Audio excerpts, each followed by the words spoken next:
नमस्कार, मैं हूं प्रियंका संभव। अगले आधे घंटे रहिए हमारे साथ और बचाइए अपना टैक्स। आप देख रहे हैं टैक्स गुरु, वो शो जो टैक्स बचाने से लेकर टैक्स प्लानिंग तक करता है आपकी मदद और टैक्सेशन के हर पहलू को हमें समझाते हैं हमारी टैक्स एक्सपर्ट यानी आपके टैक्स गुरु सुभाष लखोटिया जी। तो तैयार हो जाइए टैक्स बचाने के लिए और आसानी से टैक्स की सारी गुत्थी सुलझाने के लिए। लेकिन सबसे पहले आपको बताते हैं अगले आधे घंटे की महत्वपूर्ण बातें जिन पर हमारी नजर होगी। अगर आप कंपनी के दिए घर में रहते हैं तो क्या उस पर देना होगा आपको टैक्स? लोन चुकाने के लिए पिताजी से अगर पैसे मिल रहे हैं तो इस पैसे को कर्ज के तौर पर लें या फिर कैश गिफ्ट लें? और क्या वित्त वर्ष 2013-14 के लिए इक्विटी लिंक सेविंग स्कीम यानी ईएलएसएस में निवेश आपका बचाएगा टैक्स? इन सब पर हम बात करेंगे लखोटिया जी से। लेकिन शुरुआत करते हैं कुछ ऐसे सवालों के साथ जो कई लोग हमसे पूछ रहे हैं और एक सवाल जो हमारे मेल बॉक्स में रुक रुक कर बार बार आ रहा है। लखोटिया जी, कई बार कंपनीज अपने एम्प्लॉय को रहने के लिए घर देती है और उस घर पर कुछ टोकन रेंट या फिर कंसेशनल रेंट लेती है, इस पर टैक्स देना होता है एक एम्प्लॉय को? पहले तो समझ लीजिए, अगर एम्प्लॉय को अपने एम्प्लॉयर से कंसेशनल रेट पे रेंट पे मिलती है जगह तो भी परक्विजिट लगेगी। कैसे लगेगी ये चर्चा पहले कर लें। नॉर्मल कोर्स में अगर रेंट फ्री एकोमोडेशन का जो परक्विजिट का नियम है, सबसे पहले उस तरीके से परक्विजिट की वैल्यू निकालिए। एक एग्जांपल से ले लेते हैं। ऐसे शहर जहां की आबादी 25 लाख से ज्यादा है, वहां पर अगर रेंट फ्री एकोमोडेशन होता तो 15% परक्विजिट मान लिया जाता। और दूसरी तरफ ऐसे शहर जो छोटे हैं, 10 लाख से ज्यादा आबादी वाले हैं पर 25 लाख से कम आबादी वाले हैं, वहां पर सैलरी का 10% मान लिया जाता है परक्विजिट, अगर रेंट फ्री एकोमोडेशन हो तो। और तीसरी अवस्था है और छोटे शहर जहां पर आबादी 10 लाख से कम है, वहां पर केवल 7.5% मान लिया जाता है परक्विजिट। पर अब बात है सस्ते में ले लिया मकान हमने एम्प्लॉयर से, तो क्या होगा? ऐसी अवस्था में पहले तो जिस तरीके से हमने बताया आपको अभी, वैसे परक्विजिट की वैल्यू निकाल लें। उसके बाद जितना किराया दिया है एम्प्लॉय ने एम्प्लॉयर को वो घटा दे, बाकी परक्विजिट हो जाएगा। बात शायद इजीली समझ नहीं आ रही होगी ना, समझ में आएगी भी कैसे? ऐसी बातें जहां पर टैक्स लगना होता है वो करता था कुछ जल्दी समझ में भी नहीं आती, पर हम समझा देते हैं एक उदाहरण के द्वारा। मान लीजिए एक एम्प्लॉय की सैलरी है 1 लाख रुपए महीना और दिल्ली शहर में वो रहता है, बड़ा सा मकान कंपनी ने दे दिया, तो सबसे पहले और मकान का किराया केवल 5,000 रुपए महीना ले रही है कंपनी। ऐसे में सबसे पहले परक्विजिट होगा नॉर्मल शेड्यूल से, अर्थात 15%। 1 लाख का 15% हो गया 15,000 रुपए महीना। इसमें से घटा दीजिए वो किराया जो एम्प्लॉय ने एम्प्लॉयर को दे दिया। मान लो 5,000 रुपए महीने का किराया दिया, बाकी बचा 10,000। अब 10,000 रुपए प्रति महीना परक्विजिट कहलाएगा for concessional for accommodation at a concessional rent from the employer. तो इस प्रकार से ले आप लाभ। कई करदाता हमारे दर्शक नहीं ले रहे हैं लाभ, तो ले ले इसी तरह से लाभ। लेकिन यह है कि कंपनी अगर घर दे रही तो वो आपके पर्क्स के दायरे में आएगा, इसका ध्यान रखें जरूर से। और अब शुरू करते हैं सवालों का सिलसिला। सबसे पहले नोएडा से वाईके जैन जी फोन लाइन पर हैं, अपने बेटे के लिए सवाल पूछ रहे हैं। जैन साहब नमस्ते, बताइए क्या जानना चाहते हैं आप टैक्स गुरु जी से? नमस्कार जी। नमस्ते जी, बोलो जी। मेरा सवाल है, मेरा बेटा को सिंगापुर में जॉब मिला है। अच्छा, जॉब मिल रहा है, बहुत बढ़िया जी। जो सिंगापुर की कंपनी है, हाँ, हाँ। उसमें जॉब मिला है। क्या मेरा सवाल ये है, क्या वो अगर 1 से 82 दिन से ज्यादा इंडिया में जॉब करने के बाद वहां जाके ज्वाइन करता है, हाँ हाँ, तो क्या वहां की इनकम पे उसको इंडिया में टैक्स लगेगा? जी हाँ। एक चीज गोल्डन नियम मान लिए, समझ लीजिए आप भी, और आपके थ्रू बताना चाहेंगे सारे भारत के दर्शकों को। अगर आप चाहते हैं विदेश में कमाई करें और उस पर टैक्स नहीं लगे हमको भारत में, तो आपको एक ही फॉर्मूला अपनाना है और वो फॉर्मूला है भारत में 182 दिन से कम रहो, ताकि आप बन जाएंगे नॉन रेसिडेंट इंडियन। अगर हम बन जाते हैं नॉन रेसिडेंट इंडियन तो इंडिया में देना पड़ेगा केवल इंडियन इनकम पर टैक्स। और अगर 182 दिन से ज्यादा भारत में रहते हैं, फिर जाते हैं नौकरी करने के लिए, तो बाहर की इनकम अर्थात सिंगापुर की इनकम, आपके बेटे की और भारत की इनकम दोनों मिला के टैक्स लग जाएगा। इसलिए प्लानिंग जाने के बारे में हमेशा करें। फिर भी अगर कोई कारण से डबल लग गया टैक्स, अर्थात भारत में विदेशी इनकम और भारत की इनकम दोनों पे लग जाए टैक्स, तो बेटे को कहिएगा कि डबल टैक्सेशन अवॉइडेंस एग्रीमेंट का लाभ लें और टैक्स बचाएं। और अगला सवाल पुणे से पूछ रहे हैं जितेंद्र गुप्ता जी, अपनी माता जी के लिए ये सवाल पूछ रहे हैं। रिटर्न में कुछ गड़बड़ी हो गई। जितेंद्र जी नमस्ते, बताइए क्या दिक्कत आ रही है, क्या जानना चाहते हैं आप लखोटिया जी से? नमस्ते सर। नमस्ते जी जितेंद्र जी। इस बार मैंने अपनी मदर के लिए ऑनलाइन आईटी रिटर्न भरा था। अच्छा जी। तो उसके बाद मैंने आउटस्टैंडिंग टैक्स अमाउंट देखा तो उसमें 2 साल के लिए पेंडिंग दिखा रहा है। तो सबसे पहले 2009-10 के लिए दिखा रहा है, तो डिटेल चेक किया तो उसमें था कि जेंडर का मिस्टेक था, इसलिए आउटस्टैंडिंग हो गया। ओके। तो उसके लिए फिर मैंने रेक्टिफिकेशन रिक्वेस्ट सबमिट कर दिया है। ठीक तो है। उसके लिए कुछ और प्रोसीजर है क्या? नहीं, और कोई प्रोसीजर नहीं है। मेल फीमेल लिखने में गलती हो गई है तो उसकी वजह से टैक्स का बर्डन लगता है आपकी माताजी का ज्यादा आ गया, तो सेक्शन 154 के तहत रेक्टिफिकेशन ऑफ मिस्टेक का पत्र लिख दें अपनी मम्मी के आयकर अधिकारी को और फिर रेक्टिफिकेशन हो जाएगा, टैक्स ठीक हो जाएगा, लायबिलिटी नहीं रहेगी। अगला सवाल राकेश पंचाल जी का, अपने एचयूएफ के जरिए कमर्शियल प्रॉपर्टी में निवेश करना चाहते हैं। प्रॉपर्टी पहले से किराए पर दी गई है और इसे खरीदने के लिए राकेश बैंक से लोन लेकर लोन के ब्याज पर मिलने वाली इनकम टैक्स छूट का भी फायदा उठाना चाहते हैं। लेकिन परेशानी ये है कि इस प्रॉपर्टी के लिए कोई भी बैंक लोन देने को तैयार नहीं है। ऐसे में राकेश जानना चाहते हैं कि उनके पास क्या ऑप्शन है, कैसे उन्हें टैक्स छूट का फायदा मिल सकता है। हाँ राकेश जी, ये बात तो बिल्कुल सही है कि आप अगर प्रॉपर्टी खरीदते हैं और किराए पे दे देते हैं प्रॉपर्टी को, ऐसे में जो भी आपका ब्याज होगा बैंक का वो आपको छूट दिलाएगा। पर आपकी तो समस्या ये हो रही है कि लोन नहीं मिल रहा है बैंक से। भैया लोन बैंक से नहीं मिल रहा तो किसी और से लो, दोस्त से ले, रिश्तेदार से ले, या अन्य जिसको अपना मानते हो उससे लोन ले लोन कहीं से भी, क्योंकि अगर लोन लेके प्रॉपर्टी खरीदोगे तभी आपकी कॉमर्शियल प्रॉपर्टी के अंदर आपको छूट दिलाएगा आपका ब्याज। और बैंक को मेरे ख्याल से आप ये भी बतला दें कि आप करता है एचयूएफ के, आप अपनी पर्सनल गारंटी दे देंगे तो मुझे पूरा भरोसा है कि बैंक भी शायद आपको लोन दे देगा कॉमर्शियल प्रॉपर्टी खरीदने के लिए। चलिए, तो राकेश जी साफ है, आप प्राइवेट पार्टी से भी लोन लेकर के कमर्शियल प्रॉपर्टी खरीद सकते हैं। और राकेश जी की तो समस्या दूर हो गई, लेकिन कई और दर्शक हैं जिनके सवाल अभी बाकी हैं। वक्त हो गया है ब्रेक का। ब्रेक के बाद हम जानेंगे अगर कैपिटल गेन्स के नियमों का फायदा लेना है तो कम से कम कितने समय तक आपको उस प्रॉपर्टी को रखना होगा अपने पास। वापस आइए इस काम की बात को जानने के लिए।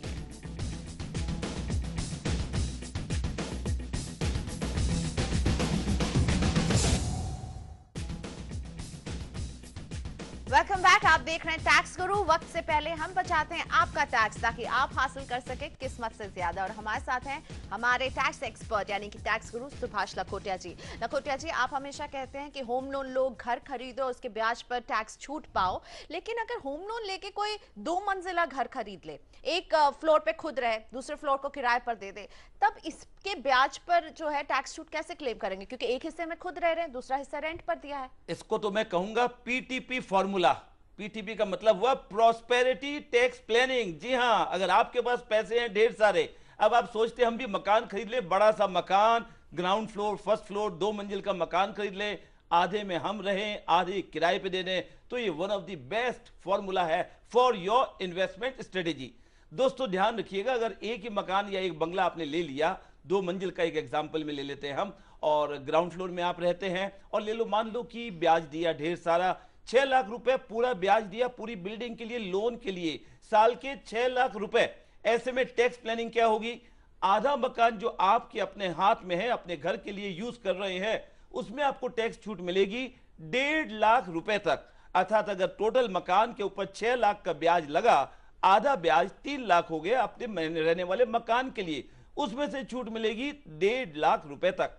और एक मंजिल को हमने किराया दे दिया, अर्थात आधा मकान जो हमने किराया दे दिया, उसके लिए जो 3 लाख रुपए ब्याज लग गए, वो 3 लाख रुपए पूरी छूट दिलाएंगे हमको हमारी रेंटल की इनकम से। तो कुल मिलाकर ये फॉर्मूला कहलाएगा your prosperity tax planning program. जरूर अपनाइए, फायदे की बात है, यानी कि डबल फायदा आपको होगा। लखनऊ से एसके वर्मा जी का सवाल लेते हैं। ये भी कुछ प्रॉपर्टी में ही निवेश कर रहे हैं। इन्होंने एक प्लॉट खरीदा है और इस जमीन पर वो घर बनाएंगे और 3 साल के बाद इस घर को बेचना चाहते हैं। तो टैक्स लायबिलिटी के बारे में बिल्कुल क्लैरिटी चाहते हैं लखोटिया जी आपसे। बिल्कुल क्लैरिटी वर्मा जी, आपने अपने आप ही दे दी। आपने एक लाइन बोल दी कि मकान बनाऊंगा, मकान बना के बेचूंगा, 3 साल बाद बेचूंगा। भैया जब आपने खुद ही सोच लिया कि 3 साल के पहले बिल्कुल नहीं बेचना मुझे, तो हो गई आपकी टैक्स प्लानिंग, क्योंकि आपको जो गेन होगा वो कहलाएगा long term capital gain. Cost inflation index का फायदा भी मिलेगा और टैक्स भी लगेगा कंसेशनल रेट पे मैक्सिमम 20% के हिसाब से। तो कुल मिलाकर फायदा। दोस्तों आप भी ध्यान रखिएगा, आप भी कोई मकान, प्रॉपर्टी, जायदाद कुछ भी लेवें, 3 साल बाद बेचे, फिर ले टैक्स का मजा। तो वर्मा जी के लिए तो फायदे की बात बता दी लखोटिया जी ने। अब बात करेंगे कानपुर से त्रिभुवन जी से, फोन लाइन पर हैं। जुर्माने की रकम पर टैक्स की किस तरह से देनदारी होती है समझना चाहते हैं। त्रिभुवन जी नमस्ते, पूछिए अपना सवाल। सर नमस्कार। नमस्ते त्रिभुवन जी, बोलो जी। सर मेरा एक प्रॉब्लम है कि हम लोग जो है गवर्नमेंट पीएसयू में काम कर रहे हैं। अच्छा जी। तो 2003 से और 2009 में कंपनी ने हम लोगों, मेरे साथियों को एक स्टेशन पे डिप्यूट किया जहां पे कंपनी अकोमोडेशन नहीं था सर। अच्छा जी। तो उस रूल्स के तहत हम लोगों को उस समय में एचआरए दिया गया। अच्छा। बाद में कंपनी ने 2012 में एक नई पॉलिसी लाई जिसके थ्रू हमको रेट्रोस्पेक्टिव रिकवरी एचआरए के ऊपर हो गई है सर। अच्छा अच्छा, ठीक है। और इस रेट्रोस्पेक्टिव रिकवरी जो हमारी है सर लगभग मेरे केस में 2.36 लाख रुपया है सर। अच्छा ठीक और है। साथ में कंपनी ने इस पे हमको एक इंटरेस्ट पेनल्टी का क्लास लगा के 12.75% पर एनम के ऊपर भी लगाया है सर। ओके। और ये अमाउंट लगभग 2.25 लाख रुपया है सर। सर मैं जानना चाहता हूँ कि किसी माध्यम से इनकम टैक्स की धारा की कोई छूट मिल सकती है हमारे इस इंटरेस्ट पेनल्टी क्लास पर। समझ गए आप। पहले तो समझ लीजिए, पेनल्टी या ब्याज जिसका भुगतान आप करेंगे उस पे किसी भी प्रकार की रिलीफ आपको नहीं मिलेगी, क्योंकि जो पैसे आपने कंपनी से ले लिए उसका तो आपने कहीं ना कहीं इन्वेस्ट करके कमाई तो की होगी। कमाई ज्यादा हो या कम उससे कोई मतलब नहीं। अब बात है आपकी पुराने एचआरए से संबंधित कोई मैटर में आपके ऊपर टैक्स आदि लगा दिया गया है, लायबिलिटी 2-1 लाख रुपए हो गई है। ऐसे में आप आयकर की धारा 89 का लाभ ले सकते हैं। आयकर अधिकारी इसको लाभ दे सकते हैं, आपके एम्प्लॉयर इसको लाभ दे सकते हैं, किसी प्रकार की समस्या नहीं है। पर डिटेल में आप अपने सब्जेक्ट मैटर को अच्छे से समझिए, फिर देखिए कि 89 का लाभ मिलता भी है या नहीं है। पर कुल मिलाकर ब्याज का बेनिफिट बिल्कुल नहीं मिलेगा, वो पेनल्टी के रूप में रहेगा। पर एचआरए आदि से संबंधित कोई प्रॉब्लम है तो धारा 89 का लाभ ले लें और टैक्स को कम करवाएं। अब अगला सवाल पूछ रहे हैं राजेंद्र यादव जी, खुद फोन लाइन पर हमारे साथ जुड़ रहे हैं। राजेंद्र जी नमस्ते, पूछिए अपना सवाल। Good morning Lakhotia ji. हाँ जी नमस्ते जी, बोलो जी Rajendra ji. My name is Rajendra Yadav and my query is I am working with a company since 1995 and now company has asked me to resign and total service tenure is 18.7 years and company is paying me for a 1 month's salary CTC as on date multiplied by number of year worked. The total amount will be in tune of 16 lakh. The tax liability will be 31%, so it will be around 4.9 lakhs. And my query is that who is liable to pay the income tax on this amount, which I will receive as a retrenchment benefit from the company. समझ गए आप? Yes, sir. खैर ये Please आप advise me whether I should ask to the company pay the tax or I समझ गए my responsibility to pay आप। the मेरे tax. ख्याल से सबसे पहले मेरा टेस्ट ले रहे हो कि अंग्रेजी समझ रहा हूं कि नहीं हूं। कोई बात नहीं, हम अंग्रेजी भी समझते हैं, पर बात हिंदी में ही करेंगे। यहां पर हम आपके लिए जो रुपए मिलने वाले हैं 16 लाख रुपए, पहले तो बधाई, इतने रुपए मिलेंगे। इनकम टैक्स कानून में रिट्रेंचमेंट कॉम्पेंसेशन जो आपको मिल रहा है उसमें से मैक्सिमम अमाउंट जिस पे टैक्स नहीं लगेगा वो है 5 लाख रुपए। आयकर की धारा 10 के तहत retrenchment compensation up to 5 lakh tax free, tax नहीं लगेगा। बाकी राशि पर टैक्स लगेगा। अब आप जानना चाहते हैं कि इस पे बाकी राशि पे टैक्स कौन देगा? आप दोगे या आपकी कंपनी देगी? भैया कमाई आप करोगे, पैसे आप लेओगे तो कंपनी के देने का क्या काम है? आपका ही टैक्स लगेगा। आपकी कंपनी बाकी राशि पर टैक्स काट के आपको रुपए का भुगतान करेगी। हैदराबाद से अमित किशोर गुप्ता जी का सवाल लेते हैं। इक्विटी लिंक सेविंग स्कीम पर ये क्लैरिटी चाहते हैं, जानना चाहते हैं कि क्या एटीसी के तहत उन्हें इस फाइनेंशियल ईयर में वो 1 लाख तक की टैक्स छूट ले सकते हैं? बिल्कुल ले सकते हो गुप्ता जी। एटीसी के तहत ELSS equity linked savings scheme का बेनिफिट लिया जा सकता है। और मेरे ख्याल से अभी वर्तमान समय में जो शेयर्स अच्छे भाव में मिल रहे हैं, इसलिए आप सोचते हैं कि ELSS में निवेश करना चाहिए। अच्छी सोच है। वक्त हो गया है ब्रेक का। आगे समझेंगे शेयर बेचने पर हुए मुनाफे पर कितना देना होगा शॉर्ट टर्म और long term capital gains tax. आते हैं वापस ब्रेक से और बताते हैं इस काम की बात को।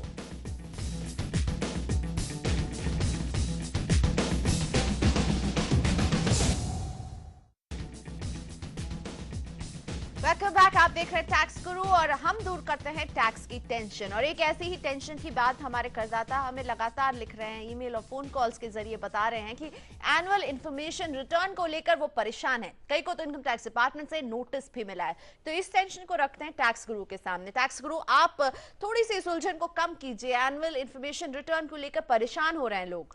मेरे हिसाब से नॉर्मल टैक्स पेयर्स को एनुअल इंफॉर्मेशन रिटर्न या AIR से रिलेटेड किसी भी बात पर परेशानी होने की या चिंता करने की बात नहीं है, क्योंकि अगर आयकर कानून देखें तो हम पाएंगे एनुअल इंफॉर्मेशन रिटर्न और वो डिटेल्स देनी है करदाता को नहीं, वो रिटर्न भरनी है ऐसे लोगों को जिनके लिए लागू है ये कानून। उदाहरण के लिए बैंक के लिए या प्रॉपर्टी सब रजिस्ट्रार के लिए कानून लागू है या म्यूचुअल फंड आदि के लिए कानून लागू है, परंतु टैक्स पेयर फिर भी परेशान है। ऐसा क्यों?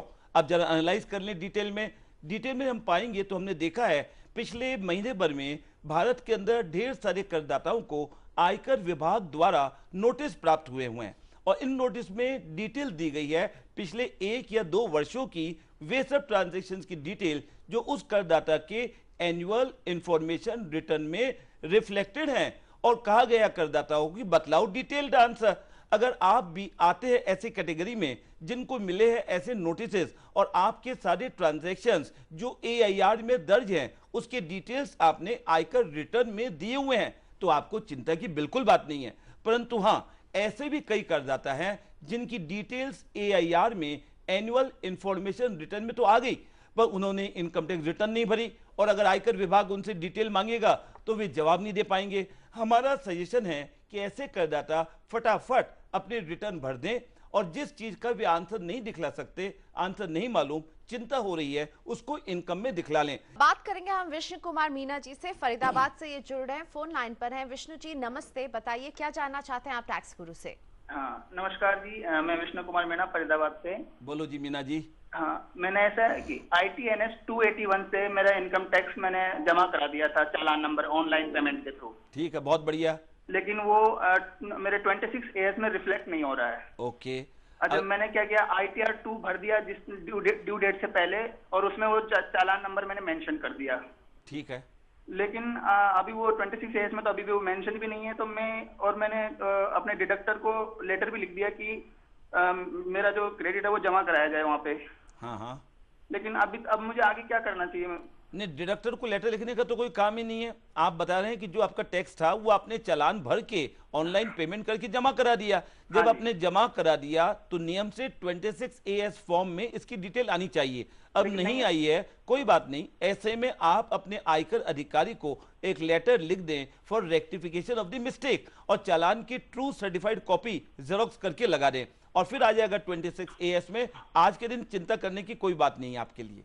और अब जबलपुर से सपन कुमार जी का सवाल लेते हैं। 2 सवाल इन्होंने हमें भेजे हैं। इक्विटी से हुए शॉर्ट टर्म और लॉन्ग टर्म कैपिटल गेन पर टैक्स की देनदारी कैसे तय होगी, और दूसरा कि पिता से प्रॉपर्टी ट्रांसफर पर कितनी स्टैंप ड्यूटी लगेगी और इसकी गणना कैसे होगी। सबसे पहले तो सिंपल आपके लिए, इक्विटी में ट्रेडिंग करेंगे, इक्विटी में इन्वेस्टमेंट करेंगे, शॉर्ट और लॉन्ग टर्म 12 महीने से कम पीरियड में अगर आप लिस्टेड सिक्योरिटीज को बेच देते हैं तो आपका बन जाएगा शॉर्ट टर्म कैपिटल गेन और आयकर कानून के हिसाब से शॉर्ट टर्म कैपिटल गेन पे केवल 15% इनकम टैक्स लगेगा, चाहे कितनी भी इनकम हो आपकी।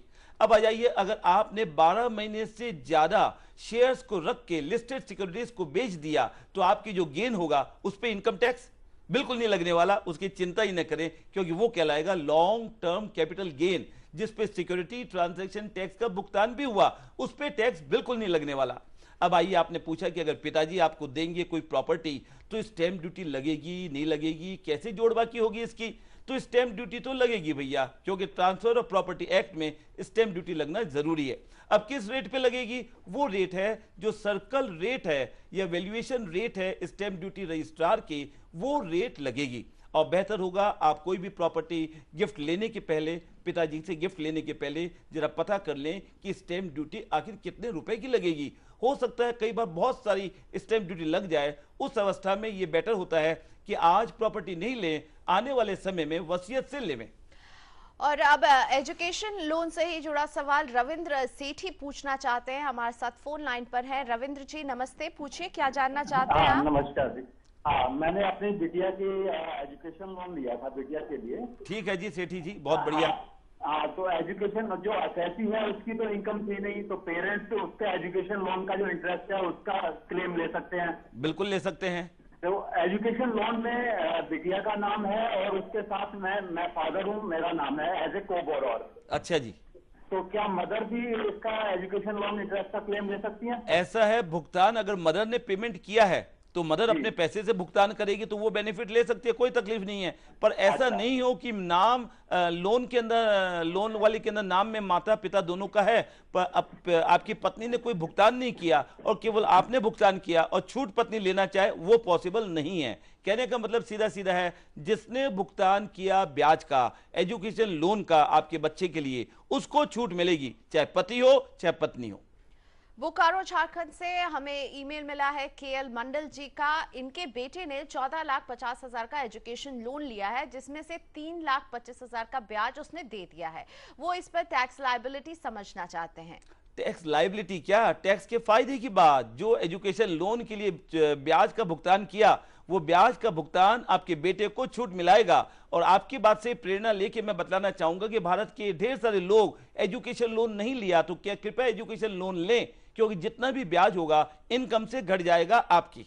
यही लखोटिया जी, आपका धन्यवाद। टैक्स गुरु में आप इसी तरह गुरु मंत्र देते रहिए और हमारे दर्शक टैक्स बचाते रहेंगे। लेकिन आज के लिए इतना ही। अगर इनकम टैक्स से जुड़ा कोई सवाल आपको परेशान कर रहा है तो भेजिए हमें, हम इसे रखेंगे टैक्स गुरु के सामने। आप अपने सवाल हमें एसएमएस के जरिए भेज सकते हैं, टीजी लिखकर स्पेस दीजिए और एसएमएस भेज दीजिए 51818 पर। आप हमें ईमेल कर सकते हैं tax@moneycontrol.com पर। साथ ही में ये पता जो आपकी स्क्रीन पर दिख रहा है, इस पर भी भेजिए अपने सवाल। याद रखिए सवाल के साथ अपना नाम और फोन नंबर भी हमें जरूर भेजें।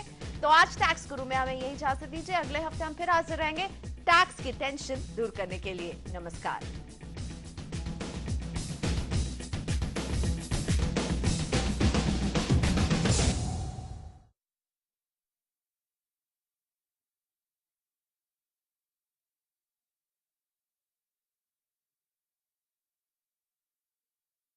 ब्याज का भुगतान आपके बेटे को छूट मिलाएगा। और आपकी बात से प्रेरणा लेके मैं बतलाना चाहूंगा कि भारत के ढेर सारे लोग एजुकेशन लोन नहीं लिया, तो क्या कृपया एजुकेशन लोन लें, क्योंकि जितना भी ब्याज होगा इनकम से घट जाएगा आपकी। यही लखोटिया जी, आपका धन्यवाद। टैक्स गुरु में आप इसी तरह गुरु मंत्र देते रहिए और हमारे दर्शक टैक्स बचाते रहेंगे। लेकिन आज के लिए इतना ही। अगर इनकम टैक्स से जुड़ा कोई सवाल आपको परेशान कर रहा है तो भेजिए हमें, हम इसे रखेंगे टैक्स गुरु के सामने। आप अपने सवाल हमें एसएमएस के जरिए भेज सकते हैं, टीजी लिखकर स्पेस दीजिए और एसएमएस भेज दीजिए 51818 पर। आप हमें ईमेल कर सकते हैं tax@moneycontrol.com पर। साथ ही में ये पता जो आपकी स्क्रीन पर दिख रहा है, इस पर भी भेजिए अपने सवाल। याद रखिए सवाल के साथ अपना नाम और फोन नंबर भी हमें जरूर भेजें। तो आज टैक्स गुरु में हमें यही इजाजत दीजिए। अगले हफ्ते हम फिर हाजिर रहेंगे टैक्स की टेंशन दूर करने के लिए। नमस्कार।